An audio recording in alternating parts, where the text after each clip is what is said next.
રાજકોટ જિલ્લામાં ઓક્ટોબર માસમાં થયેલ કમોસમી વરસાદથી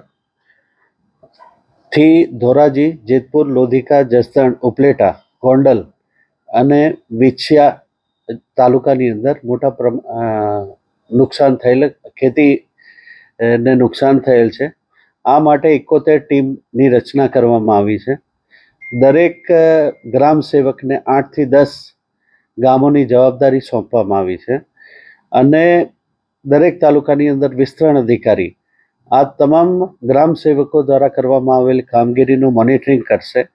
ગ્રામ સેવકે સ્થળ વિઝિટ કરવાની રહેશે અને કૃષિ પ્રગતિ એપ ઉપર જે સર્વે કર્યું છે એનો ડેટા અપલોડ કરવાનો રહેશે. સાથે સાથે ફિઝિકલ વેરિફિકેશન પણ કરશે અને એના આધારે રિપોર્ટ જનરેટ કરી અને સરકારશ્રીમાં સાદર કરવામાં આવશે.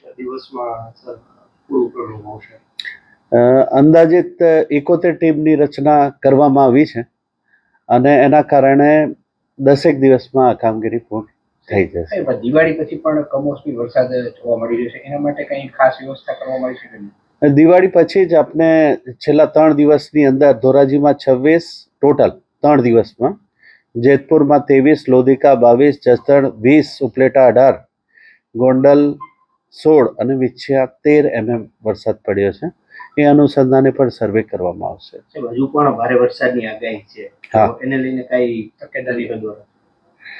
ભારે વરસાદના કારણે જે તમામ તાલુકાઓને એલર્ટ મોડ ઉપર મૂકવામાં આવ્યા છે અને જરૂરી આનુષાંગિક તમામ તકેદારીના પગલાં લેવામાં આવ્યા છે.